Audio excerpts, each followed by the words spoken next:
Оройн төргийн үзэгчдээ улсын хорон додоо дэлхийд дахин дуулж байгаа гол үйл явдлуудаас бэлтгэн хүргэдэг цагийн хүрд мэдээллийн хөтөлбөрийн мамир гарагийн дугаар эхэлж байна. Эхлээд өнөөдөр үзүүлэх мэдээллийнхээ товч агуулгыг танилцуулъя. 2018 оноос 2021 он хүртэл дэлхийн зах зээл дээрх нүүрсний үн тогтмол буурч эхлэхийг олон улсын байгууллага сануулж байна. Согтууруулах хундаа хэрэгэлсэн өдөр өнжүүлэхийн багш 6 настай хүүхдийг төөрүүлжээ. Хэдийгээр энэ зун хур бороо ихтэй цаг агаар ургац хураалтанд таагүй нөлөөсөн ч бид эх орныхон хэрэгцээг бүрэн хангах ургац хураажээ. Харин яг одоо энэ өвөл өвлжих 68 сая толгой малдаан бэлчээрэн хуваарлах бүртгэл эхлээд байна. 2 сая төгрөгийн дэмжлэгээр гэр бүлийн тижээж байгаа жижиг дунд үйлдвэрлэгчийнхээс эрдэнэ бүрэн сурвалжлага бэлтгэжээ. Эдгээр болон бус мэдээ дэлгэрэнгүй хүлээн авна уу? Эхний мэдээ. Өнөөдөр улсын их хурлын зарим байнгын хороо эрс бүрдээгүй гэдэг шалтгаанаар хуралдаж чадсангүй. Тухайлбал хууль зүйн байнгын хорооны хуралдаан өнөөдөр өглөө 9 цагаас эхлэн 3 асуудал хилцэх байсан ч хойшилжээ. Энэ хурлаар эх оны төсөвт тавьсан ерөнхийлөгчийн хоргийг хилцэх байсан юм аа. Дээрх асуудлаар тус байнгын хороо инхүү 3 удаа хуралдаанаа хойшлуулж байгаа юм байна. Уг нь хууль зүйн байнгын хорооны хуралдаан өнгөрсөн баасан гарагт товлогдож дээрх асуудлыг хилцэх байсан ч эрс нь бүрдээгүй учраас хуралдаж чадаагүй. Ингээд бэм гарагтай хуралдаан зарласан ч мөн л эрс нь хүрээгүй юм.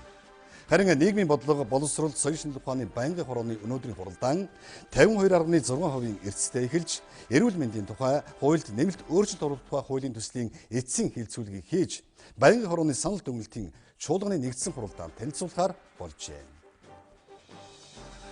Манай улс эх оны төсвийнхөө 25%-ийг уул уурхайн салбараас дангаар бүрдүүлэхээр тооцсон. Тэр дундаа уул уурхайн голлох бүтээгдэхүүн болох нүүрс зэсийн орлогод гол найдвар тавьж байна. Гэтэл экспортлагч орон бүгд найрамдах хятад улсад гам бүтээгдэхүүний үйлдвэрлэл буурч байгаатай холбогдуулан нүүрсний импортон багасгах бодлого барьж эхэллээ. Энэ нь манай улсын хувьд нүүрснээс олох орлогын хэмжээ багасгах эрсдлийг үүсгэж байгаа юм. Тиймээс дэлхийн зах зээл дээрх эрдэс бүтээгдэхүүний үн ханш макро эдийн засагт хэрхэн нөлөөлөх төлөвтэй байгаа тухай бид тодруулсан юм аа. Эх оны төсөвт уул уурхайн салбараас олох орлогын хэмжээг 3 их найт төгрөг байна гэж тооцсон. Зөвхөн нүүрсний зах зээлээр авч үзэхэд энэ салбарын экспорт жилийн эцсийн гүйцэтгэлээр 35-аас 36 саяд хүрэх төсөөллийг бид хийсэн. Харин 2019 оны төсөвт энэ салбараас олох орлогыг 1.3 их найт төгрөг байна гэж суулгасан. Энэ нь 2018 оноос 165%-аар өссөн үзүүлэлттэй. Эх онд нийт 42 сая тонн нүүрс экспортлохоор тооцож, ингэхдээ 1 тонн нүүрсний үнийг 80 Америк доллар байна гэж харжээ. Зэсийн хувьд мөн л өөдрөг төсөөлөл байна. 2019 онд 1 сая 400 мянган тонн зэсийн баяжмал экспортлж 1.3 их найт төгрөгийг төсөвт төвлөрүүлэхээр тооцжээ. Энэ нь 2018 онтой харьцуулахад 30%-аар өссөн тооцоолол юм. Ингэхдээ 1 тонн зэсийн баяжмлын үнийг 6272 Америк доллар байхаар төлөвлөсөн. Дэлхийн зах зээл дээр ингээд бараа таварын одоо эрэлт нийлүүлэлт байн хэлбэлцэж байдаг. Одоо манайд гол худалдаа авалт эдийн засаг маань одоо жишээлбэл эрүүл биш байвал гэх юм уу да худалдаа авалтанд багасах юм бол дэлхийн зах зээл дээр үн ус унах одоо аюултай байдаг.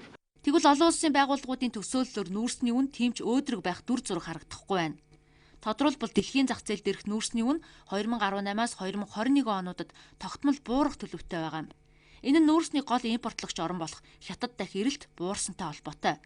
Нүүрсний үн 2018 онд тонн тутамд дунджаар 92 Америк доллар байсан бол 2019 онд 81 доллар, 2020 онд 74 Америк доллар болж буурах төлөвтэй байна. Олон улсын банкуудын хийж байгаа судалгаануудыг таймлаад үзэхэд 18 оны үлдэгдэл 19 онд бол нэлээд өнөөгийнхэн түвшнийг хадгалах тийм юу байгаа. Дүр зураг харагдаж байгаа.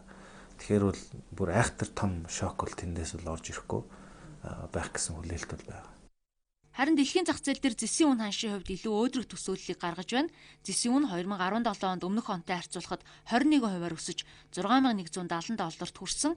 Дэлхийн банкны таамаглалаар 2018 онд 6800 Америк доллар байсан зэсийн үн 2021 он хүртэл энэ түвшиндээ хадгалагдаж тогтвортой байна гэж үзэж байна. Үүний зэрэгцээ өөр нэг санаа зовоож байгаа асуудал бол эрдэс бүтээгдэхүүний үн ханшийн хэлбэлцэл нь долларын ханшид нөлөөлж болзошгүй байна. Хятад хилээ хаагаад ингээд нүүрсний одоо манай экспортыг зогсоочих юм бол цаашд одоо валютын манай нөгөө валютын ханш унах уу, төгрөгийн ханш унах уу, доллар чангарах уу гэдэг бол яг одоогийн нөхцөл байдал бол тэгнэ. Яагаад гэвэл угаасаа бид нүүрснээс өөр бараг тий гадаад валют оруулж ирж байгаа урсгал маш ховор байж байна. Эдийн засгийн бүтэц болохоор бас ханшийн хувьд жоохон эрсдэлтэй юу гэвэл эрсдэлтэй. Өөрөөр хэлбэл уул уурхаас нэлээд хамааралтай эдийн засагтай. Тэгээ уул уурхаа гэхэд даваад үзэхэр зэрэг гол нөгөө нэг нэрийн түүхийд нь болохоор зэрэг зис нүүрс 2 байгаа. Тэгэхээр тэр зис нүүрсний дэлхийн зах зээлийн үнийн хэлбэлцлээс бол тодорхой хэмжээгээр хамаарна. Уул уурхайн голлох бүтээгдэхүүнээс олох орлогын хэмжээ хит өөдрөгөөр төсөөсөн нь нэг талаас эрсдэл дагуулж болзошгүй гэж судлаачдын зүгээс үзэж байна. Учир нь дэлхийн зах зээл дээр нүүрс болон зэсийн үн буурвал макро эдийн засагт гадаад шок үүсч болзошгүйг анхааруулж байгаа юм. Тиймээс зөвхөн уул уурхайн бүтээгдэхүүндээ хит найдсан эдийн засгийн нөхцөл байдлыг өөрчлөх төрөлжилтийн бодлого үгийлэгдэж байгааг олон улсын байгууллагууд манайд сануулж байна. Уул уурхай ашигт малтмал буюу байгалийн шавхагдах нөөцийн салбарын ирээдүй ингэж төсөөлөгдөж байгаа бол газарт ургадаг баялагийг өөдрөгөөр зураглаж болохоор байна. Манай улсад дотоодын улаан буудаа зарим төрлийн хүнсний ногооны хэрэгцээг бүрэн хангасан таатай мэдээлэл байна. Хэдийгээр энэ намар хур бороо их орж цагуурийн байдал таагүй байсан ч тариаланчид ургацсан амжилтаа хурааж авсан. Энэ жил ургацын урьдчилсан балансаар ямар дүн гарсныг бид тодрууллаа. Энэ жилийн ургац сураалт өнгөрсөн оноос ахисан үзүүлэлт гарлаа. Өөрөөр хэлбэл энэ жил 444 мянган тонн үр тариа, 169 мянган тонн төмөс, 93.3 мянган тонн хүнсний ногоо, 70 мянган тонн тижэл, 30 мянган тонн тосны ургамал тус хураан авчээ. Энэ нь өмнөх оны мөн үетэй харьцуулахад үр тариа 172 мянган тонноор, төмөс 44.5 мянган тонноор, хүнсний ногоо 14.5 мянган тонноор, тижэл 57 мянган тонноор, тосны ургамал 7 мянган тонноор тус өссөн үзүүлэлт юм а. Ингэснээр 320 мянган тонн буудаг одоо гурил үйлдвэрлэлд нийлүүлчих юм бол жилийнхээ хэрэгцээг одоо бүрэн хангана гэсэн ийм тооцоо судалгаа байдаг. Тэгэхээр бид яг өнөөдрийн байдлаар бол 276 мянган тонныг бол нийлүүлсэн байна. За дээрээс нь борлуулалтын шатнд 60 гаруй мянган тонн буудаа явж байна. Тэгэхээр нийтдээ хүнсний улаан буудаа нөөц бүрдүүлэх боломж бол 340 мянган тонноор гарсан. Энэ бол бас одоо хангалттай хүрэлцээтэй тоо хэмжээ. Тийм учраас бид нар бол эх онд одоо импортоор гурил буудаа авах ийм асуудал бол биднэрт тулгархгүй гэж ойлгож байна. Хүнсний ногооны хувьд өмнөх жилүүдэд зөвхөн төмсний дотоодын хэрэгцээгээ бүрэн хангаж байсан. Тэгвэл энэ жилийн хувьд төмснөөс гадна луван манжингийн дотоодын хэрэгцээгээ бүрэн хангах хэмжээний ургац сураа авсан мэдээлэл байна. Манжин луван гар бол хэрэгцээгээ хангаж чадчихээн. За 100 хангаж байна. За байцаа бол тутмаг байна. Мэдээж одоо сонгон сарамс тутмаг байгаа. За дээрэс нь одоо лойл хэмэх бол бас тутмаг байгаа. За лойл хэмхийг бол хүлэмжинд тариалж байна. Хүлэмжийн аж ахуйн нэгжүүд бас нэлээдгүй хэмжээгээр нэмэгдэж байна. Үүнийг дагаад үнийн асуудал яригддаг. Хэдийгээр бид зарим ногооныхоо хэрэгцээг хангасан ч иргэдийн гарт тэнгэрт тулсан үнээр хөрвөл эргээд импортын ногооны хэрэглээнд шилжинэ. Бид дэлхийн худалдааны байгууллагын гишүүн орон, тиймээс импортын бараандаа татврын нөхцлөөр хязгаарлалт хийж болдоггүй. Өөрөөр хэлбэл монголчууд бие биенээ дэмжих хэсэг нь эргэн танаас шууд хамааралтай болохыг их сурвалжууд хэлж байлаа.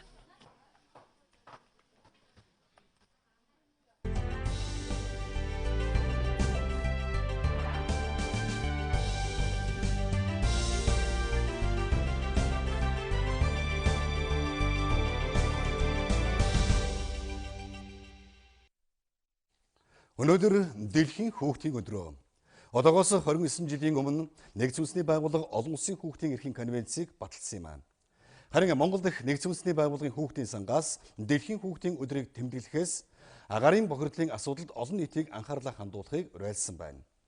Өнөөдөр хүн амын бараг талаас илүү хувь нь амьдардаг Улаанбаатар хотын хүүхэд эхийн хэвлэлд дөнгөж бүрэлдсэн өчөөс эхлэн утаагаар хордож эхэлдгийг судалгаагаар нотолжээ.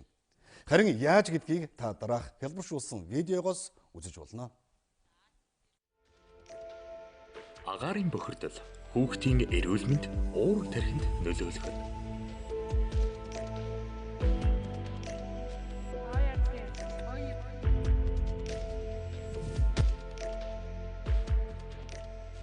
Нарийн ширхэглэгт тоосонцор PM2.5 нь хүний өстэй харьцуулахад 25 дахин жижиг хэмжээтэй.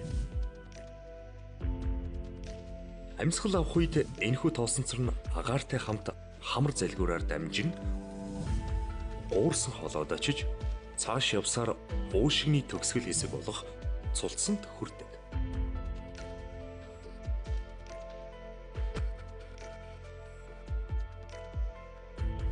нарийн ширхэглэгт тоосонцор нь цулцангийн ханаар нэвчин цусны урсгалаар дамжин улмаар хүний биеийн эргэтэн тогтолцоонд сөргөөр нөлөөлдөг байна.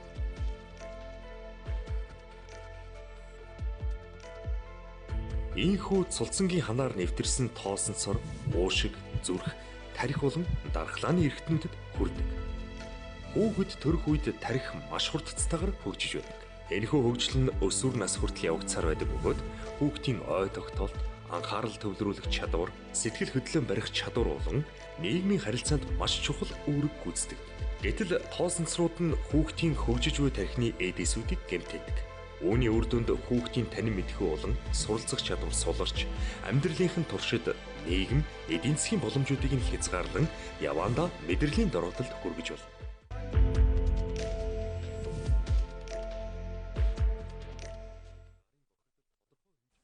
Ийхүү дэлхийд дахин биднийг хүүхдийнхээ ирээдүйд анхаарлаа хандуулахыг хүсэж байна. Хүүхдийн эрхийн өөр нэгэн зөрчил бол 1-р ангийн хүүхэд хичээлээ тарж явахдаа сургагүй алга болсон гэх сэтгэл эмзэглүүлэм зар өчигдөр оройноос эхлэн сошиал сүлжээгээр тархсан. Өнөөдөр энэ хэргийн мөрөөр манай сурвалжлагч явж хүү олдсон эсхийг холбогдох их сурвалжуулсаар нь тодрууллаа. Болсон явдал ингэж өрнжээ. Цагдаагийн байгууллагад хүүхэд алга боллоо гэсэн дуудлага өчигдөр 20 цагийн үед иржээ. Энэ мэдээллийн мөрөөр Баянгол дүүргийн алба хаагчид тухайн хүүхдийн сургууль болон ойр орчимд нь самналт хийсэн байна. Өдөр өнжүүлэхийн багш нь арх согтуурлахундаа хэрэгэлсэн, согтуу байсан багш намайг орхиж явсан гэсэн ийм мэдээллийг цагдаа болгох төгсөн байна. Хариуцаж дагуулж явсан үүрэг хүлээсэн өдөр өнжүүлэхийн багш нь бүхэл бүтэн нэг хүн хайчгаар хэмжээний согтолттой байж, согтолтын зэрэг нь 2 бүхэлтэй буюу хит согтолттой. Тэгээд эмэгтэй хүн урд нь багшилж байсан учраас сургуулийнхын төдийгүй эцэг эхчүүд түүнд итгэн хүүхдээ өгдөг байжээ. Өдөр өнжүүлэхийн багшийг согтуу гэдгийг анзааралгүйгээр өгсөн ангийн багш ингэж ярьж байна. 5:30 гэхэд тэр хүн өөрөө өдөр өнжүүлэхийн багш нь ирж авсан. Тэгээд бас хоцорж ирж авсан 5:30 явцаа. Тэр хүнийг бас согтуу байсан гэдэг байгаа шүү дээ. Та энэ талаар мэдгдсэн үү танд ер нь? Үнэртүүлсэн байсан. За бидний яг ирээд байгаа энэ аптек дотор бол хүүхэд тийм удаан сууж байхад аптекийн хүн яагаад цагдаагаа дуудаагүй юм бол ер нь тэр хүүхдэд туслахаар ямар нэгэн арга хэмжээ авсан юм болов энэ талаар тодруулахаар бид нэр яг газар дээр нэрээд байгаа маа. Хараа 5 өнгөрөө өгсөн мага 6 болж ирсэн мөгүй 5 өнгөрсөн хотлоо орж ирсэн. Тэгээд хүн дагуулж орж ирсэн байгаа зин дөрхчоо тэгээд явцсан тэгээд ирж авах байх гэж би бодоод хүлээгээд тэл. Орой болтол хүлээгээд тэгээд болохгүй болгоо энэ авийн дэлгүүрлөө ороод танд хүн амтан байх юм болоо гэж бодоод байна.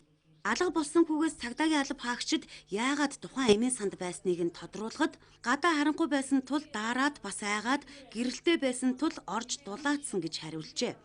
Хэрвээ эмийн санч иргэнийхээ үүргийг биелүүлж цагдаад хандсан бол хүүг бүхэл бүтэн 10 цагийн турш хайж эцэг их ах トゥ садан төрөл нь шар махтаага гатахгүй байсан.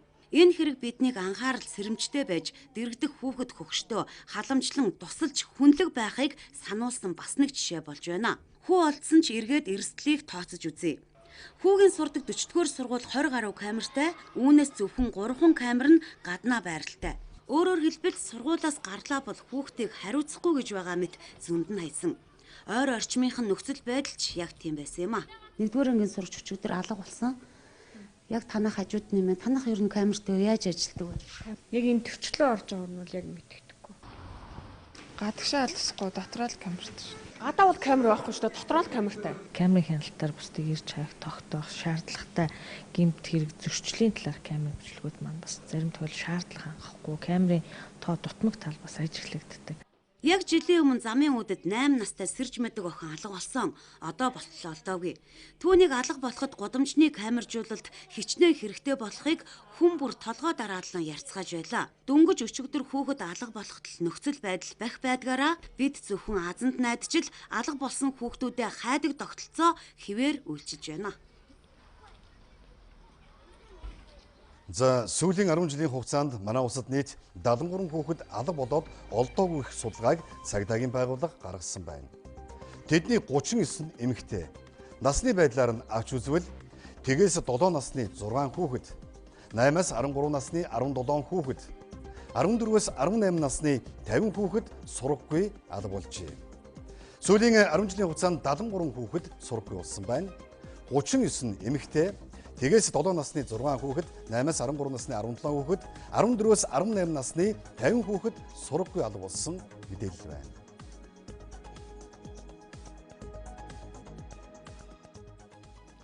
Эрхэм үзэгчдээ, саяын үзүүлсэн мэдээллүүдтэй холбогдуулан бид студиуд зочин урьдсан байгаа. Манай өнөөдрийн зочноор гэр бүл хүүхэд залуучуудын хөгжлийн газрын хүүхэд хөгжил хамгааллын газрын дарга Сэлэнг хөрөлцөн ирж оролцож байна. Танд орой мэнд хүргэе. Таахан сарын. За өнөөдөр дэлхийн хүүхдийн өдрөө. Тэгээд энэ өдөртэй холбогдуулан ЮНИСЕФ-ээс Монгол улсын агаарын бохирдол бол одоо хүүхдийн эрүүл мэндэд аюул учруулах хэмжээнд хүрсэн гэсэн ийм сануулгыг өгсөн байгаа. Энэ талаар хоёулаа ярилцлага эхлэх үү. За тэгэхээр хүүхдийн эрхийн асуудал бол хүн бүрт хамаатай байдаг. Тэр дундаа агаарын бохирдолтой холбоотой асуудал бол Улаанбаатар төдийгүй орон нутгч гэсэн өдөр анхаарлыг бас бид бүхний санаа зовсон асуудал хэвээр байсаар байна.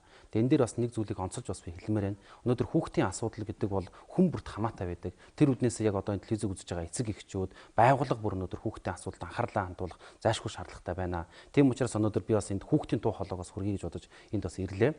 Хүүхдүүд өнөөдөр өөрсдийнхөө тулгамж байгаа асуудлыг бол өөрийнхөө санал бодлоо, үзэл бодлоо илэрхийлэх зарчмаар хүргэдэг. Өнөөдөр төр болох хүүхдийн одоо эсен мэнд амьдрах, хөгжих, хамгаалуулах, нийгмийн амьдралд орцох одоо эрхийг нь хангахаар төр иргэн бол гэр бүл бол үүрэг хүлээдэг. Тийм учраас өнөөдөр хүүхдүүд ямар үзэл бодлоо илэрхийлж ин гэхээр хүүхдүүд өнөөдөр бидний санал бодлыг шийдвэр гаргах төвшөнд одоо шийдээс өгөөсөө, эцэг эхчүүд бидний санал бодлыг сонсоосоо гэдэг энэ хүсэлт одоо өнөөдөр надаар дамжуулж бас энэ ард иргэдэд хүрэхээр өнөөдөр бид ирсэн байна. Жишээ нь өнөөдөр сургуулийн орчинд гэсэн хүүхдүүд өөрсдийнхөө санал бодлыг захирлан сонсоод тэр хүүхдийн санал бодлыг сонссны үндсэн дээр шийдвэр гаргадаг байгаасаа шийдвэр гаргах төвчний хүмүүс ч гэсэн өнөөдөр хүүхдтэй холбоотой ямар нэгэн асуудлыг гаргах чавал хүүхдээс нь сонсдог байгаасаа гэдэг энэ одоо зүйлийг надаар дамжуулж хэлж байна. Тэгээ би бас нэг зүйлийг бас урайлж хэлмээр байна. Үнээс гадна эцэг эхчүүдтэй холбоотой асуудлаар хүүхдүүд өнөөдөр хүүхдээ сонсох өдөр учраас би бас энийг онцгойж хэлж байна л да. Эцэг эхчүүдтэй холбоотой асуудлаар гэхэд хүүхдүүд эцэг эхээ бол дагаж байж, дуурайж байж, сонсож байж, хэлсэн ярьсан бүхнийг нь хүүхэд өөрөө яг ойлгосон үндсэн дээр амьдралыг төсөөлдөг. Тэгэхэд өнөөдөр эцэг эхчүүд хүүхдийнхээ хажууд одоо шинэ буруу үлгэр дуурайл үзүүлээд эсвэл ямар нэгэн байдлаар одоо хэрүүл маргаан хөдөлдөг ч юм уу ямар нэгэн буруу үлгэр дуурайл хүүхдийн амьдралд бол маш хохирол амсгал үзүүлж байгааг бас энэ төчрөнд бас хэлхэн зүйтэй авч үзэж байна. За өнөөдөр Монгол улсад хүүхдийн эрх яаж зөрчигдөж байна?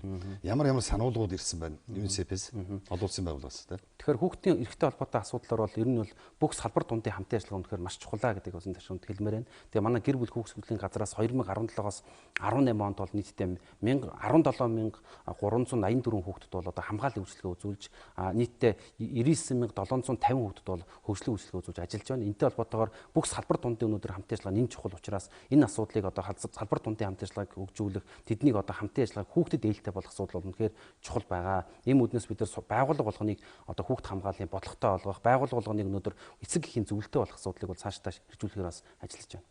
За хүүхдүүд маань одоо яг яавал аз жаргалтай болох вэ? Энэ талаар та бүхэн судалгаа хийсэн байдаг уу? Тэгэхээр хүүхдүүдээс өнөөдөр яавал та аз жаргалтай байх вэ гэдэг асуултанд хүүхд бол маш энгийнээр хариулсан байна. Магадгүй гэр бүл рүүгээ гэртээ очиход өнөөдөр ээж аав нь инээмсэглэж өгдөг байвал хүүхдүүд өнөөдөр өөрсдөө аз жаргалтай гэж одоо үзэж байна. Сургууль дээр очиход багш нь өнөөдөр инээмсэглээ тэгээ эерэг хандлагаар тэр хичээлээ ордог бол хүүхдүүд аз жаргалтай гэж байгаа. Тэгээ энэ бол юу харуулж байгаа нөхөр хүүхдүүд бол бид хүнээс энгийн зүйлийг л шаарддаг байна. Хүүхдтэйгээ хайцагтай хүртэл одоо эцэг эхчүүд одоо хажууд нь те хүүхдтэйгээ чи өнөөдөр хүнлэгээ авсан ч гэсэн тэр хүүхдээ чи бол боломжтой чи ирээдүйд энэ зүйлийг одоо өөрчилж чадна гэдэг итгэл найдварыг урам зориг хүүхдэд өгөх хэрэгтэй байна. Багш нар ч гэсэн өнөөдөр хүүхдтэй харьцахтаа өнөөдөр одоо ямар нэгэн зүйлийг ойлгоогүй төлөө загнах эсвэл ямар нэгэн байдлаар дандлах биш те хүүхдтэйгээ илдэг болсон харьцах юм бол хүүхэд өнөөдөр өөрийгөө би нэрээ энэ сурах ёстой би юуны төлөө сурж байгаа гэдгийг ойлгохын тулд өнөөдөр энэ миний ярьж байгаа энэ зүйл үнэхээр энэтэй холбоотой юм аа. Тийм учраас өнөөдөр хүүхдийг ээлтэй болгоё гэж байгаа бол хүүхдийн асуудлыг бид нар бүхий л төвшөнд хүүхдийн эрхийг хүндэтгсэн хүүхдэд ээлтэй орчинд бүрдүүлэе гэж бол хүн бүрийн оролцоо үнэхээр чухал байна. Өнөөдөр энэ телевизийг үзэж байгаа бүх хүн өнөөдөр хүүхдтэй холбоотой асуудал дээр үүрэг хүлээгчэд гэж ойлгож болно. За та бүхэн сая нэг хоёр сурвалжлага үзсэн тийм ээ? Эрхэн зөрчигдөж байгаа асуудлын талаар. Тэгэхээр одоо яг хүүхдэд юу хэрэгтэй юм бэ? Бид хүүхдээ яаж хамгаалах ёстой юм бэ? Мөнгө хэрэгтэй юм уу? Одоо өөр яг ямар байдлаар бид нар хүүхдүүдээ хамгаалж авчих ёстой юм зааш. Хүүхэд өнөөдөр ямар орчинд хамгийн их санаа зовж ин гэхээр хүүхдүүд өнөөдөр дөрөв би хэлсэн хүүхэд бүгдийг дуурайдаг байгаа. Одоо томчуудын хэлснийг ч бидний ярьж хэлж байгаа бүгдийг дуурайдаг. Тэгэхээр эцэгчүүдэд би нэг зүйлийг бас урайлмаар байна.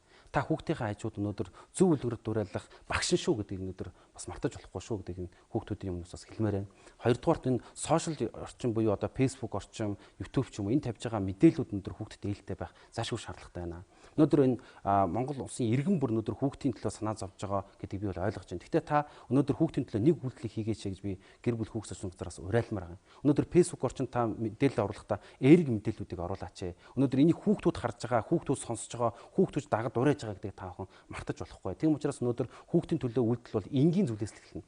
Маш том одоо мэдээж мэдхэн 1989 онд батлагдсан өндөр хүүхд эрхийн конвенцтэй холбоотой энэ заалт маань 2016 онд хүүхдийн эрхийн тухай бол хүүхд хамгааллын тухай хуулиар батлагдаж өнөөдөр Монгол улс бол одоо дэлхийд 49 дэх улс орн болж одоо өнөөдөр бүртгэгдсэн байна. Энэ бол хүүхдийн хүчирхийллийг нийгмийн бүхий хэлбэрт бол хоригдсон улс орн болсон.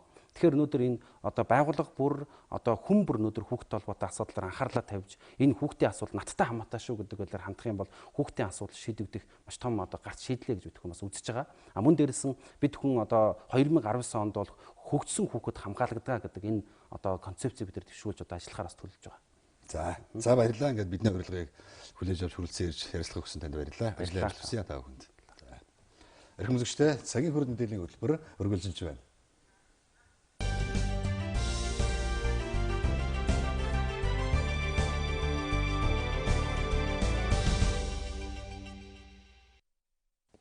Сургуулийн өмнөх боловсролын стандартын асуудлыг бид өнөөдөр хөндөж байна. Учир нь 2011 онд батлагдсан сургуулийн өмнөх боловсролын бага насны хүүхдийн хөгжлийн стандартыг 2014 онд төлөвлөснөөс хойш дахин батлаагүй өдийг хүрчээ. Сургалт өнгөрсөн хугацаанд явагдсан өнөөдөр хэрхэн үргэлжилж байгааг бид өнөөдөр цагийн хүрдийн булангаараа хөндөж байна. Энэ буланг сэтгүүлч Инг сайхан хөтлөн явуулнаа. За Инг сайхан яагаад заавал энэ сэдвийг хөндөсөн бэ?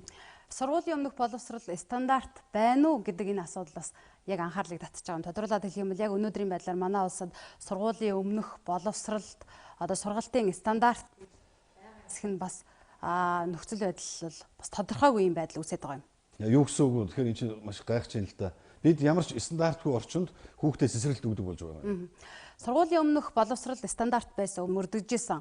За энэ нь бол ерөнхий боловсролын сургуулиуд 12 жилдээ болсноос болоод 6 настайгаас нэхлүүлэлт хүүхдийг элсүүлдэг усантай холбогдоод сургалтынхаа стандартыг өөрчлөх шаардлага үүссэн. За энэ шаардлагын дагуу бол 2011 оноос эхлээд өөрчлөлтийг хийж эхэлсэн. 11 онд батлагдсан шинэ стандарт сургуулийн өмнөх боловсролын буюу бага насны хүүхдийн хөгжлийн стандарт батлагдсан боловч 2014 онд төтгөлдсөн байгаа. За ер нь бол батлагдсан 2011, 14 онд төтгөлдсөн. Ер нь 3 жилийн хугацаанд энэ шинэ стандарт хэрэгжээд төтгөлдсөн. Төтгөлдсөн шалтгаан нь иргэний гомдол, иргэний өргөдлийн улмаас хуулийн байгууллага ийм шийдвэр гаргасан байгаа юм. За ямар учраас иргэн гомдол гаргасан юм бол? Яг энэ тайлбарыг бид нэр холбогдох хүмүүсээс судлаачдаа салбарын яамнаас тодруулсан байгаа. За энэ ярилцлагыг үзүүлээд сэдв өргөжлүүлье. Гомдлынхын үндсэн учир шалтгаан гол агуулга нь бол энэ стандарт нь зөвхөн боловсролынхан буюу энэ стандартыг хэрэглэгчдэд зориулсан байна.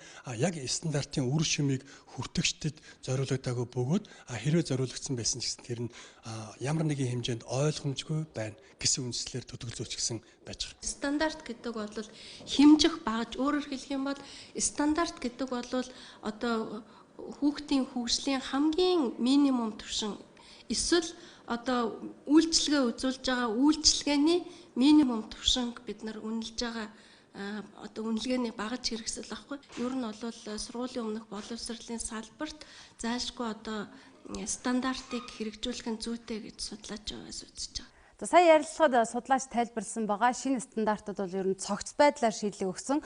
За эндээс маш товчхоноор харж болох юм. Ер нь энэ шинэ стандарт бол хэмжигч нэг талаасаа нөгөө талаасаа юм хөтөж маягаар бол олон улсын стандартад нийцүүлж шинжилсэн гэдгийг бол тайлбарлаж байсан. За ямар ч стандарт гэж одоо байхгүй болж таарад байна шүү дээ. Тэгэхээр одоо бол одоо багш хоол унд гэдэг ч юм уу сургуулийн орчин нөхцөлийг ямар байдлаар хэмжиж байгаа юм бэ? Одоо дэлгэцэнд үзүүлэх бах ер нь сургуулийн өмнөх боловсролд ямар стандартууд байх ёстой вэ гэж яг энд 7 төрлийн стандарт уг нь байх ёстой. Ер нь бол яг гол хэмжүүр энэ бол сургалтын орчныг хэмжих, багш яаж ажилладаг вэ, сургуулийн орчин ямар байх ёстой, цэцэрлэгийн орчин, хүүхдүүд юу сурах ёстой вэ гэдэг энэ хэмжүүрүүдийг хэмжих багж нь байхгүй байна л гэсэн үг. Улаанаар тодруулсан энэ сургалтын хөтөлбөр орчны стандарт гэдэг нь шүү дээ. Энэ л бол манад байгаа юу? Тэгэхээр яг энэ 7 стандарт байх ёстой. Эндээс сургалтын хөтөлбөр орчны стандарт байх ёстой. Манад байгаа. Гэхдээ орчны стандарт 2017 онд батлагдсан сургалтын стандартын хувьд бол одоогийн байдлаар байгаа хэрнээ хэрэгжихгүй төтгөлдсөн байгаа юм. За тэгвэл стандартыг орлох бодлогын баримт бичиг гэж юм байгаа юу? Тэгэхээр энэ хугацаанд өнгөрсөн хугацаанд сургалт яаж явбаа, стандартгүйгээр явсан юм уу? За стандарт байхгүй ч гэсэн сургалт бол явж исэн. Яаж явбаа, ямар бичиг баримтыг баримтлаваа гэдэг тал дээр бол бас тодорхойлол авсан байгаа. Энэ ярилцлагад үзүүлээ. Боловсролын онлын утгаар бол тодорхойж хэлэхэд өнөөдөр Монголын стандартчлал үзэл санаа болон сургалтын цөм бодлогорлогцоо энэ байдлыг тайлбарлахад нэлээд энийг хоёрдмол өнгөс таагаад байхгүй. Уг нь бол манайх сургууль өмнөх боловсролын буюу бага насны хүүхдийн хөгжлийн стандарттай орон. Тэгтэл 13 онд сургалтын энэ манай стандарт ингээд төдөлсөжөнгүүд 15 онд гарч ирсэн сургалтын цөм хөтөлбөр бол ямар нэгэн байдлаар бүр тодорхой хэлэх юм бол 51% орчим одоо ийм орцтойгоор орлуулахс нөхцөл байдал болон агуулгаар арга зүйн үнэлгээтэйгээр боловсруулагдсан байхгүй. Тэгээд сургалтын цөм хөтөлбөртэй юм чинь одоо манайд ерөөсөө сургалтын стандарт хэрэггүй шүү дээ гэж хэлэх бас үндслэл бол байхгүй. Энэ сургалтын цөм хөтөлбөрөөр бол хүүхдийн хөгжил төлөвшлийг одоо яг хэмжиж болохгүй. Өөрөөр хэлэх юм бол хүүхдийн хөгжлийг хэмждэг багж нь бол стандарт байгаа. Цөм хөтөлбөр гэдэг бол тэр батлагдсан стандартыг хэрэгжүүлдэг баримт бичиг юм байна. Ерөөсөө ялгаа нь бол энд л байна. Хүүхдийн хөгжлийн төвшинг одоо үнэлээ тэгээд хүүхэд маань хаана явж байна гэдгийг харах юм бол стандарттай л болох хэрэгтэй. Сургуулийн өмнөх боловсролын сургалтын стандарттай холбоотой нөхцөл байдал бол яг өнөөдрийн байдлаар ийм байна. Цаашдаа бол бас стандарт хэрэгтэй юу? Хэрэгтэй гэдэг дээр бол тал талын их сурвалжууд нэгдэж байгаа юм. За энэ стандарттай холбоотой мэдээ сурвалжуудаа бид бас үргэлжлүүлнэ. Ялангуяа сургуулийн өмнөх боловсрол цэцэрлэгийн хүүхдүүдэд бас хэрхэн сургах вэ гэдэг энгийн жишээнээс одоо мэдээлүүдээ бэлтгэнэ гэж төлөвлөж байна. За баярлалаа. Хөтөлбөрөө үзэгч та бүхэнд үргэлжлүүлэн өргөе.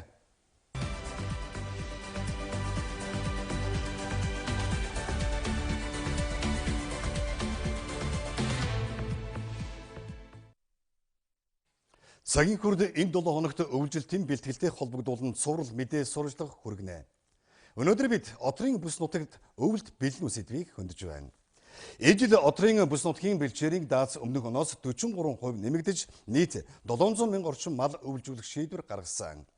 Өнөөдрийн байдлаар аймаг дундын одрын бүс нутагт 467 мянган мал өвлжиж байна.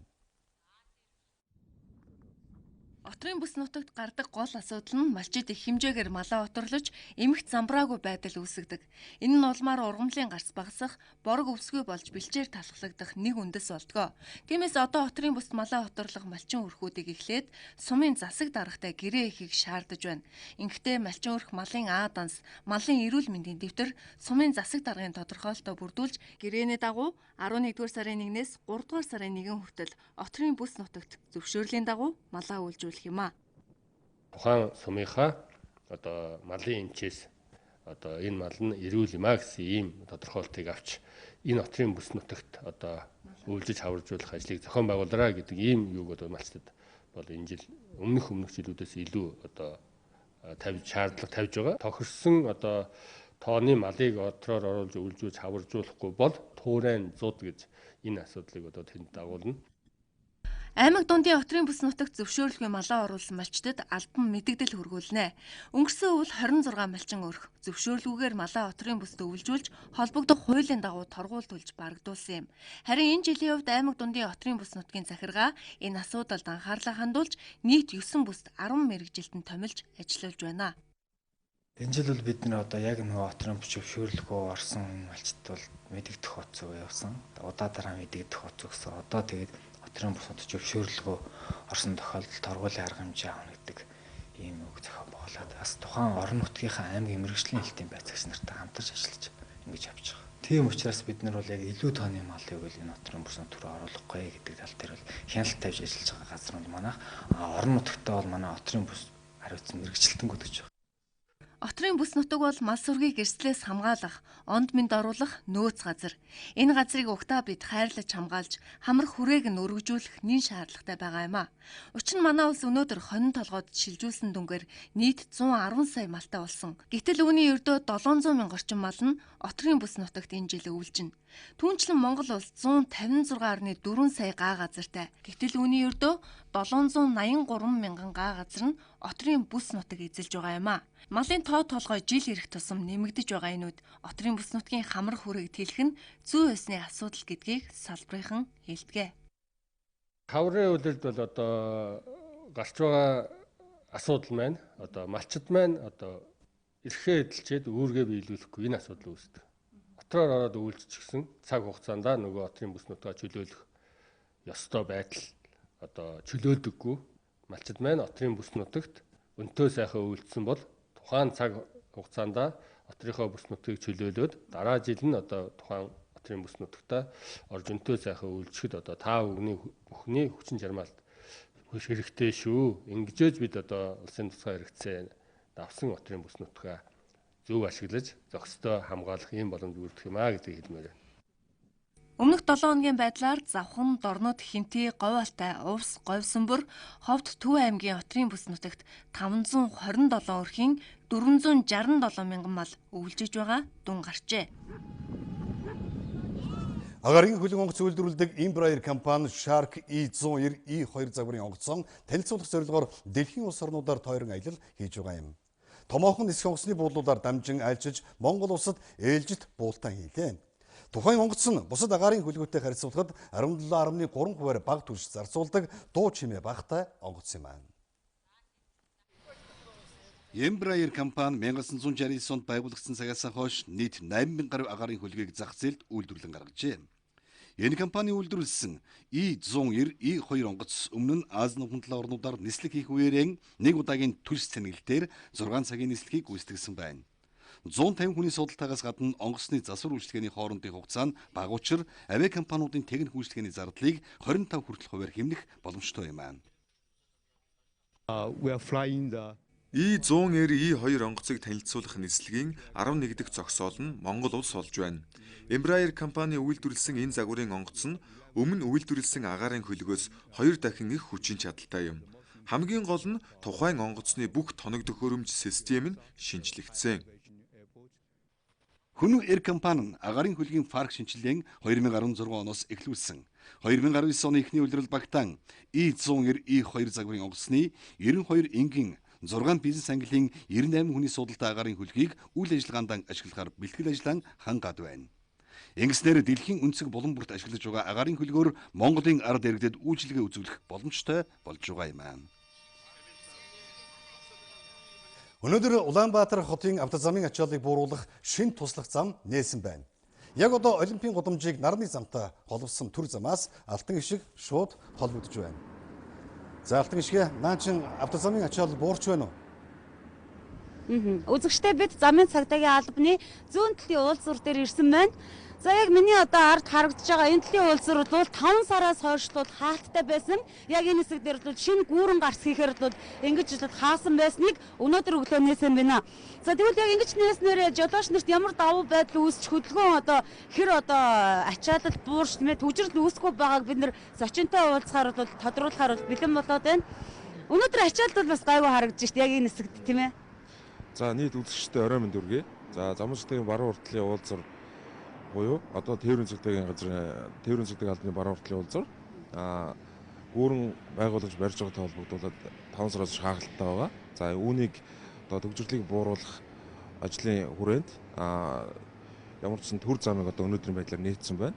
5 сарын 1-ээс эхлээд одоо уг зам маань одоо нэлээдгүй ачаал авсан. За Олимпийн гудамж маань нарны зам руугаа задардаггүй байсныг ямар ч байсан одоо нарны замыг хойш нь Олимпийн гудамж руу за Олимпийн гудамжийг нарны зам руу одоо задлах төр зам маань одоо ингээд өнөөдрөөс буюу 20-ны өдрөөс нээгдэж байна. Тэгэхээр өнөөдрийн байдлаар энэ харахад иргэд бас мэдээлэл бас сонс авах шиг байна. Энэ зам нь одоо нэгдсэн талаар мэдээлэл багтааж гэдэг юм уу? Энэ замыг одоо сонгож байгаа жолооч нар одоо харьцангуй цөөтэй байна. Тэгэхээр иргэд маань бас энэ замыг одоо сонгож хэдий одоо нарийн зам хэдий боловч аюулгүй байдлыг хангаад явах юм бол одоо инх тайвны өргөнчлөг нарны зам руу задлах гол одоо зам байгаа. Тэгэхээр энэ нарийн замыг одоо сонгож байгаа яваа гэдэг бас нийт иргэдэд сонгож хэлмээр. За баярлалаа. Тэгэхээр яг өнөөдөр нэг шинэ уулзуурд бол ингэж нээгдэж чөлөөтэй болсноороо төгжрөл бас харьцангуй буурна гэж бол одоо замын цагдаагийн алба пагчид хэлж байна. Маргааш өглөөнөөс эхлээд жолооч та бүхэн бас энэ хэсгийн замыг бол ашиглаж энэ уулзуураар бас зорчих бол бүрэн одоо боломжтой болсон байна. За бид яг энэ цаг минутанд алтан ишигтэй холбогдож шинэ зам нэгдсэн талаарх мэдээллийг та бүхэнд хүргэлээ. Дараагийн мэдээ. Улаанбаатар хотын эргэн тойронд газар хөдлөлтийн 6 идэвхтэй бүс байгааг одон орон геофизикийн судалгааны төв тогтоосон. Энэ тухай мэдээллийг бид хүргэж байсан. Тэгвэл саяхан Улаанбаатар хотод газар хөдлөлтийн шинэ хагарал бүртгэгджээ. Японы JICA олон улсын байгууллага болон Монголын судлаачид энэ хагалбарыг дөнгөж сая шинээр тогтоожээ. Энэ хагарал нь нийслэлийн төв дундуур дайран өнгөрч байгааг онцгой байдлын ерөнхий газраас мэдээлжээ.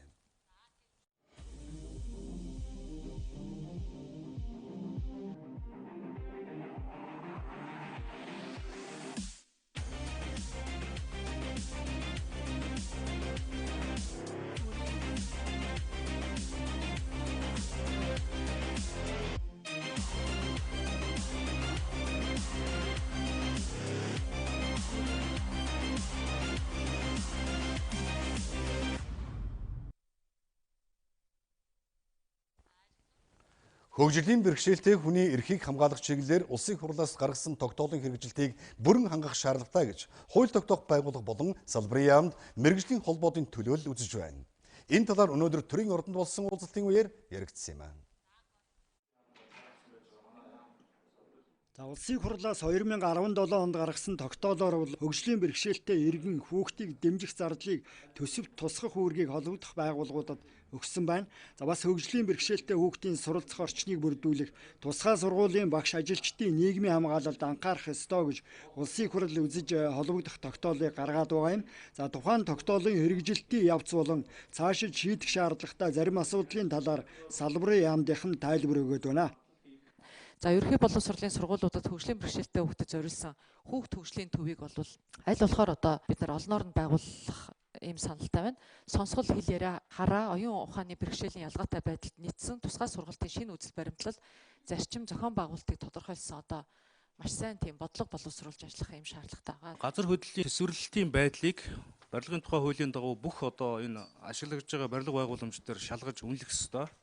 За тэгээ пассвортжуулах ёстой. Тухайн барилгууд хөгжлийн бэрхшээлтэй хүний эрхийг хангах чиглэлээр ямар төвшөнд байгаа юм бэ гэдгийг бид нар давхар үзэх ёстой гэсэн ийм төлөвлөгөө гаргасан. За мэргэжлийн хяналтын ерөнхий газрын төлөөллийн мэдээллээс үзвэл эрүүл мэнд боловсролын байгууллагууд хөгжлийн бэрхшээлтэй иргэнийг ажилуулах талаар хуулиар хүлээсэн үүргээ биелүүлэхгүй байна. За байгууллага аж ахуйн нэгжүүдийн хувьд хөгжлийн бэрхшээлтэй иргэнийг ажлын байраар хангаагүй нөхцөл төлбөр төлөх, за хөдөлмөр эрхлэлтийн санд төвлөрүүлэх хуулийн зохицуулалттай байдаг. За харин хөдөлмөр эрхлэлтийн санд жилд 4 тэрбумаас 5 тэрбум төгрөгийн орлого төвлөрүүлдэг боловч зарцуулалт нь тодорхойгүй, хяналт тавих шалгалт хийх боломж хязгаарлагдмал байдаг гэсэн тайлбарыг мэргэжлийн хяналтын ерөнхий газрын төлөөлөл өгч байна. Хөгжлийн бэрхшээлтэй иргэдээс өргөдөл гомдол ирэх юм уу? Эсвэл дээд байгууллагын хүсэлт ирэх юм бол бид одоо шалгаж болдог. Тэгвэл бид одоо хэн төлж байна, хэн санд мөнгө төвлөрүүлж байна, хэн хүнийг одоо ажлын байр хангаж байна гэдгийг бол үзээд байж болно. Тийм учраас бид бол бараг төлөвлөдгөө.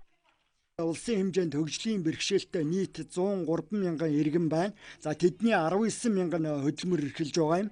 За цаашид хөгжлийн бэрхшээлтэй иргэний хөдөлмөр эрхлэлтийг дэмжих, бизнесийн таатай орчныг бүрдүүлэх, хууль эрх зүйн орчныг боловсронгуй болох ёстой гэдэг тухайд уулзалтын үеэр яригдаад байна.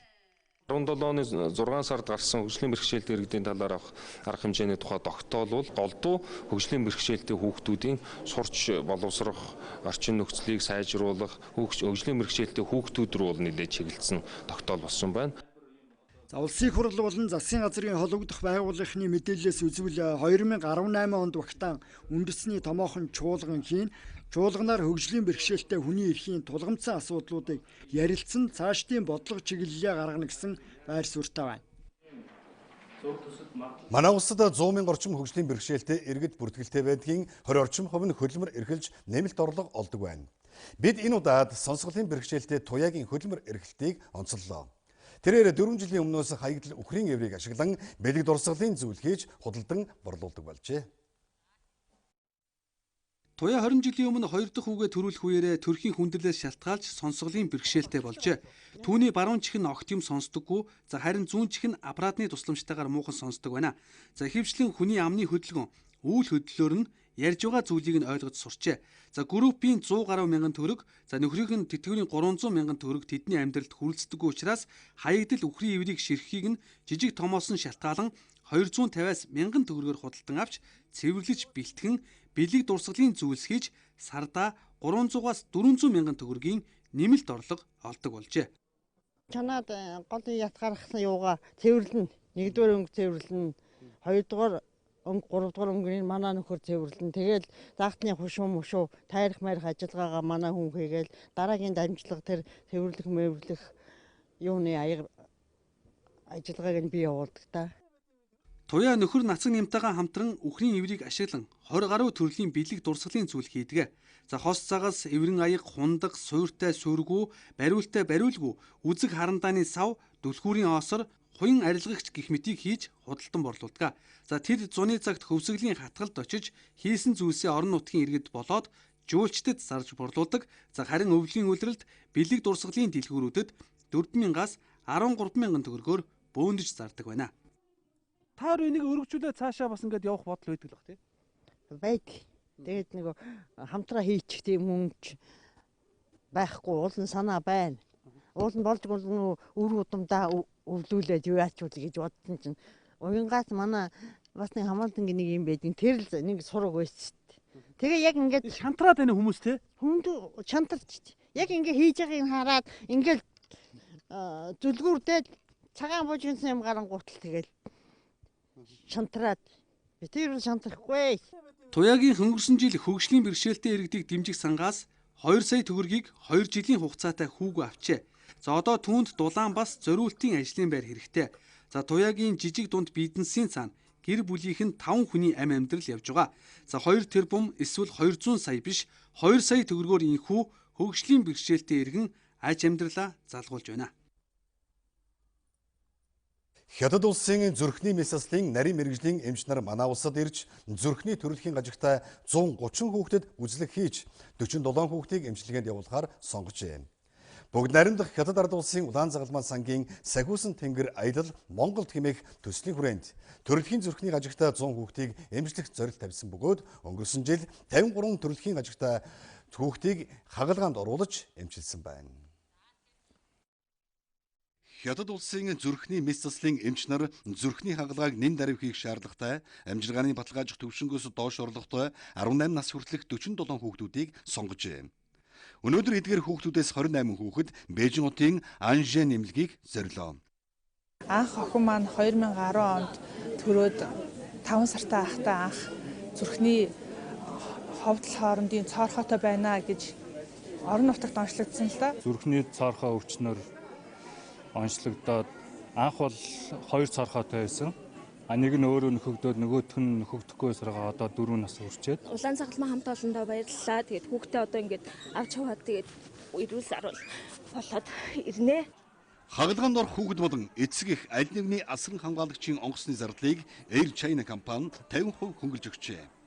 Эдгээр хүүхдүүдийн хамгийн бага нь 5 сартай, хамгийн том нь Хинтийн аймгийн Борнуураас ирсэн 9-р ангийн охин байжээ. Бүгд л ямар нэгэн зовиртой эмнэлгийн хяналтанд төрсөн цагаас хойш явж байгаа хүүхдүүд юм байна. Хүүхдүүдийн хагалгаа болон гэр бүлийн харгалзах хүнтэй байр хоол унааны зардал 80-аас 90 мянган юан нэг хүүхдэд зарцуулахар болжээ.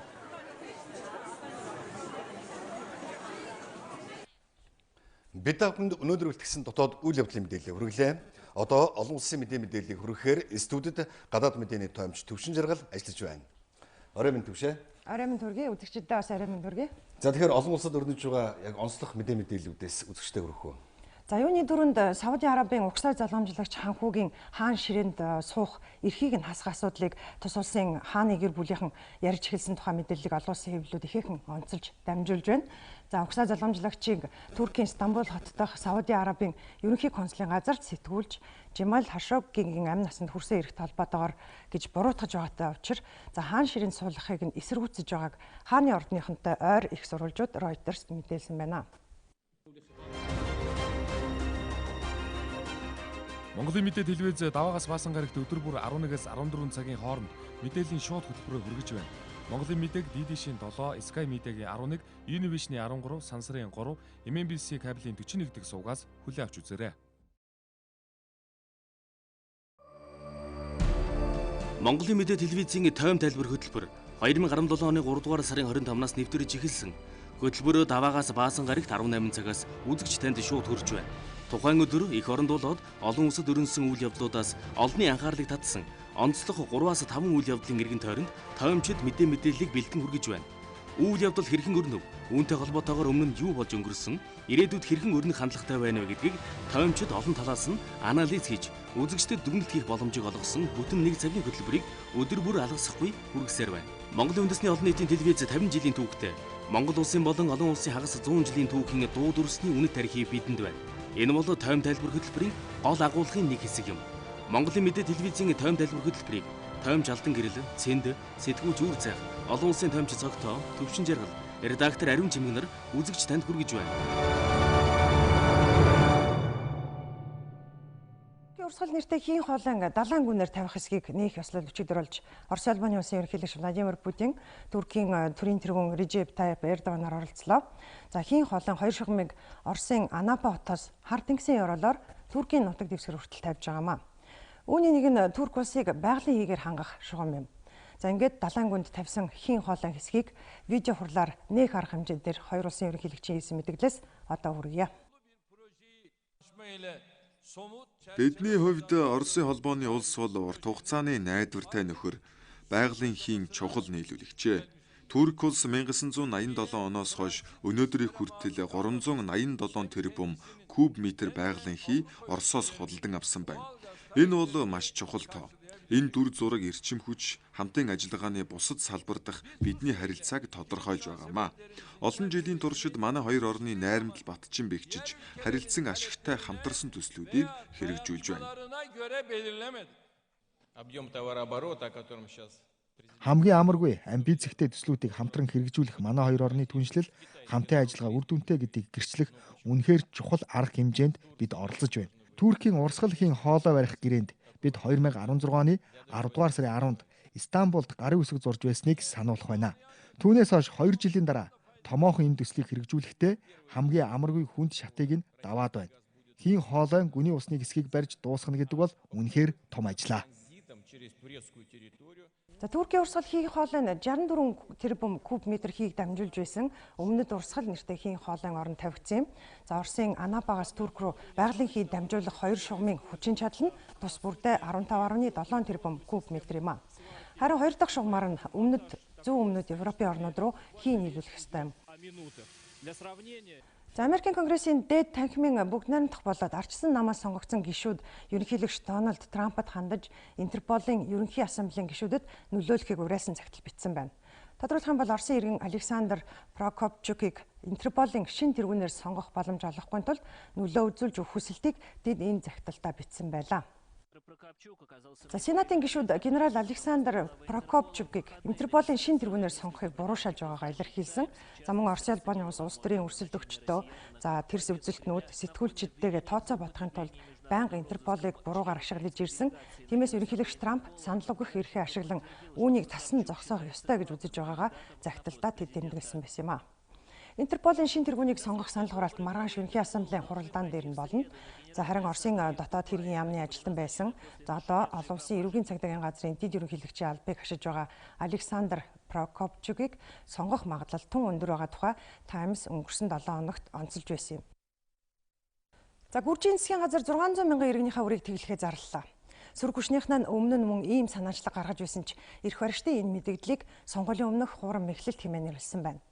Харин Гүржийн ерөнхий сайд Мамок Бахтадзе үрийн хар жагсаалтанд орсон иргэдийн хагас тэрбум лари буюу хагас сая Америк доллартай тэнцэх үрийг ирэх 12 дугаар сарын 15-наас шинэ оны хооронд хүчингүй болохоо мэдгдсэн байна. За харин иргэдийн үрийг тэглэх хөрөнгө мөнгийг эрх баригч намын тэргүүн Бидзин Иванишвилигийн үүсгэн байгуулсан Карту сангаас төлөх юм байна. Засгийн газраас санхүүгийн байгууллагуудаас 2,000 лари буюу 752 Америк доллароос бага үртэй төлөх хугацаагаа хэтрүүлсэн иргэдийн үрийг ийхүү хүчингүй болохоо мэдээлсэн юм а. Харин ерөнхийлөгчийн сонгуулийн 2 дахь шатны санал хураалт болохоос 9 өдрийн өмнө ийхүү иргэдийн үр тэглэх тухай засгийн газраас зарлсныг сөрөг хүчнийхэн засгийн газрын бус байгууллагын эрс буруушаан шүүмжилж байна. За Nissan Motor автоконцерний ерөнхийлөгч Карлос Гоныг ашиг орлогоо хуурамчаар мэдүүлсэн эргээр с ижиглэн баривчлаад байна. Карлос Гон нь мөн Renault, Nissan, Mitsubishi эвслийн захирлуудын зөвлөлийн тэргүүнээр ажилладаг байсан юм. За Японы эвлэлүүдийн дамжуулж байгаагаар бол Токиогийн тойргийн прокурорын газраас Гоныг 2011-ээс 15 оны хооронд 5 тэрбум йен буюу 44 сая $40 орлогоо нүүн дарагдуулсан хэмээн сэжиглэж байгаа юм байна.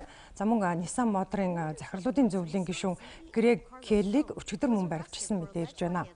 За одоогоор түүнийг яг ямар хэрэгт сэжиглэн баривчилсан нь тодорхойгүй байна. За Карлос Гоныг Японд баривчилсан гэх энэ мэдээлэлд тарсан даруйд Nissan компанийн Токиогийн бирж дэх хувьцааны ханш 6% унаж сүүлийн 1 жилийн хамгийн бага ханшид хүрсэн байна. За мөн Mitsubishi компанийн хувьцааны ханш 7.1%-аар буурсан дүнтэй байна. За Парисын хөрөнгийн бирж дээр Renault компанийн хувьцааны ханш харин 15%-аар унсан дүнтэй гарсан байна.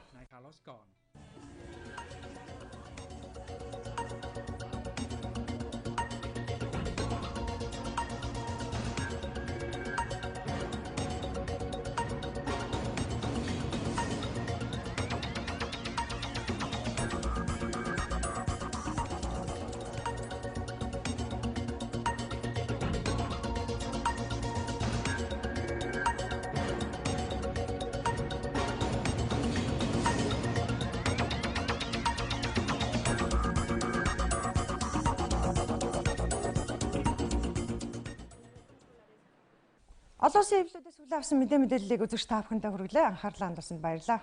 За үзэгчдээ тодорхой мэдээлэл хүргэсэн төвшөөд баярлалаа. Үзэгч та бүхэн спортын мэдээллийг та бүхэнд хүргэхээр спортын сэтгүүлч Ерөөлт студид ажиллаж байна. За баярлалаа. Эрхэм үзэгч та бүхэндээ орой мэндийг хүргье. Эхлээд та бүхэндээ манай Монгол улсын тамирчид хөлийн чандад болж байгаа тэмцээн уралдаануудад амжилттай оролцож байгаа талаарх мэдээллийг хүргэхээр бэлтлээ. Монгол улсын 11 удаагийн авраг Азийн наадмын хүрэл медальт боксын олон улсын хэмжээний мастер Нандин Цэцэг сонирхчдын боксын дэлхийн аваргын тэмцээнээс хүрэл медалийн болцол хангалаа.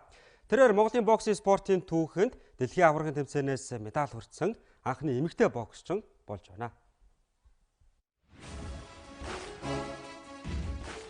Энэтхэг улсын нийслэл Шинэдэдийн хотод сонирхчдын боксын эмэгтэйчүүдийн дэлхийн аварга шал аварга тэмцээн энэ сарын 15-наас 24-ний өдрүүдэд зохион байгуулагдаж байна. Монгол улсын эмэгтэй шигшээ багийн тэмцээнд бүрэн бүрэлдэхүүнээр оролцож байгаа юм. Дэлхийн аваргын тэмцээнд 54 кг хэмжээнд тулалдсан энэ чинь 2014 Азийн наадмын хүрэл медальт, Аз төвийн аваргын мөнгө хошоо хүрэл медальт Мягмар дулмын Нандин Цэцэг дэлхийн аваргын хүрэл медальтанд төлөх тоглолтод Марокко улсын боксчин 5 дахиар илүүрхэн булган авч дэлхийн аваргын хүрэл медальтан боллоо. Ингэснээр Нандин Цэцэг Монгол улсын эмэгтэй боксчдоос дэлхийн аваргаас медаль хүртсэн анхны боксчин болсон бол боксing спортоор дэлхийн аваргаас медаль хүртсэн Монгол улсын 9 дахь тамирчин болж шинэ түүхэн эзэн боллоо. Олон улсын хэмжээний мастер Мягмар дулмын Нандин Цэцгийн хувьд мөнгөн медалийн төлөх хариуцлагатай тулааныг лав гарагт Болгар улсын тамирчин Стойка Петроватай хийх хуваартай байна. Түүний өрсөлдөгч 2016 оны дэлхийн аваргын тэмцээнээс мөнгөн медаль хүртсэн тамирчин юм а. Өргөжлүүлээ та бүхэндээ Хойд Америкийн үндэсний Саксон бөмбөгийн холбооны лигийн мэдээлэлээс хүргэе. Өнөөдөр олон сонирхолтой тоглолтууд боллоо. Бостон Селтикс баг Шарлотт Хорнетс багтай тогложээ. Энэ тоглолтод бид бүхний харж байгаа Кемба Уолкерийн хувьд шилдэг тоглолтыг үзүүллээ.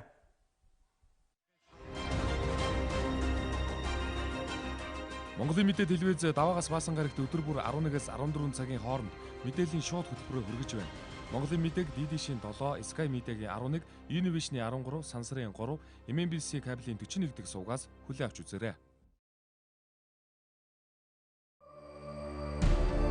Монголын Мэдээ телевизийн тойм тайлбар хөтөлбөр 2017 оны 3 дугаар сарын 25-наас нэвтрэж эхэлсэн.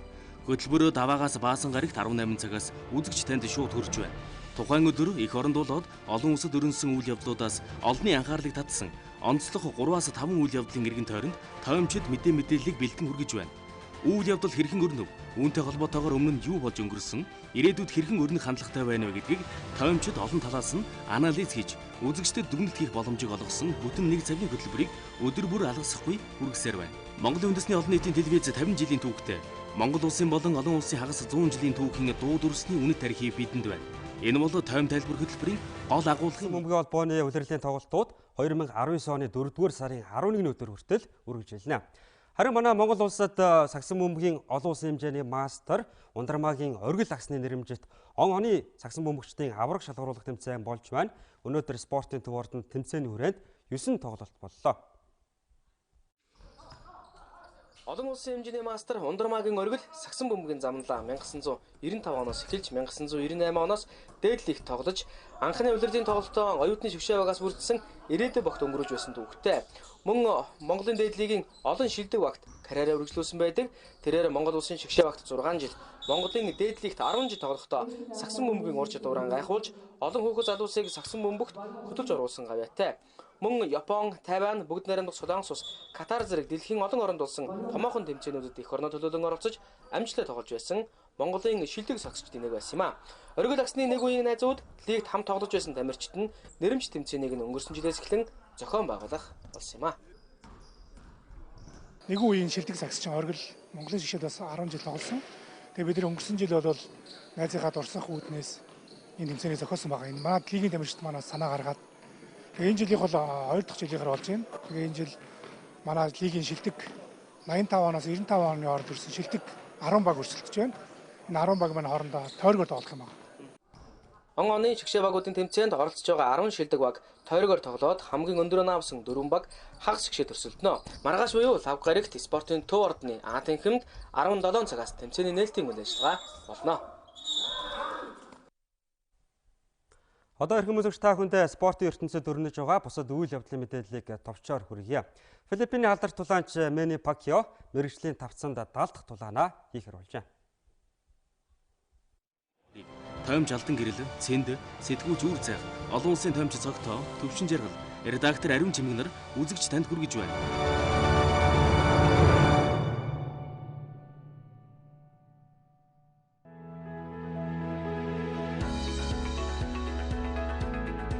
Монголын Мэдээ телевизийн орон нутгийн мэдээ хөтөлбөр Монгол орны 21 аймагаас өөрийн тусгай сурвалжлагч нэрийнхээ газар дээрээс нь бэлтгэсэн мэдээллийг бодиттой шуурхаагаар үзэгч та бүхэнд хүргэх болно. Анхангаа аймаг дахь сэтгүүлч анх манлай. Монголын Мэдээд сурвалжлагч Саран Чимэг. Монголын Мэдээ сувгийн сурвалжлагч Наран Цэцэг. 2017 оны Монгол улсын шилдэг аймаг Өмнөг аймагаас Дархуул аймаг дахь сурвалжлагч буян шиг мэдээлж байна. Улсын хөгжил сумаас сумын хөгжил багаас эхэлнэ. Говьалтай аймгийн 18 сум 2 тосгон 84 багийн ард иргэдийн аж амьдрал Цагийн мэдээллийг 200 га талбайг нь хашаажуулж 22 хуудгийг гаргахтай онцлог үйл явдлын мэдээллийг бэлтгэн өргөнэ. Орон нутгийн мэдээ хөтөлбөрийг үзэгч та бүхэн даваа савг баасан гаргуудын 19 цаг 40 минутаас хүлээн авч үзээрэй. Нийгэмд өрнөж байгаа хамгийн их анхаарал татсан ард иргэдийн эрх ашигтай холбоотой сэдвийг халуун сэдэв нэвтрүүлгээр онцолдог. Олон талын их сурвалж үйл явдлын газар дээр нь очиж иргэдийг бид сонсно. Иргэн таны эрх зөрчигдөж байвал бидэнд танд. Авилга, ашиг сонирхол, чимээг өргсөн хууль бус шийдвэр, хүүхдийн эрх гээд олон сэдвийн хүрээнд ард иргэдийн өмнөөс бид асуух болно. Халуун сэдвийн сурвалжлагыг 7 хоног бүр их сурвалжуудтайгаа уулзсан нэвтрүүлгээ бэлтгэж байна. Бидний хамгийн гол их сурвалж нь иргэн та. Баасан гарагийн халуун сэдвийн нэвтрүүлэг. Эрхэм үзэгч та бүхэндээ бид өнөөдөр бэлтгэсэн спортын мэдээ сурвалжлага хүргэлээ. За спортын сэтгүүлч ерөөлтөд баярлалаа. Үргэлжлүүлэн үзэгч та бүхэн мэдээллийн хөтөлбөрийн төгсгөлд ойрын өдрүүдийн цаг агаарын мэдээ хүлээн авна.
Эрхэм үзэгчдээ бид бүхэнд цагийн хүрд мэдээллийн хөтөлбөрийн мемор гарагийн дугаараа үзүүллээ. Та бүдгийн маргаашийн ажил үйлс өөдрөг бүтэмжтэй байх болтугай.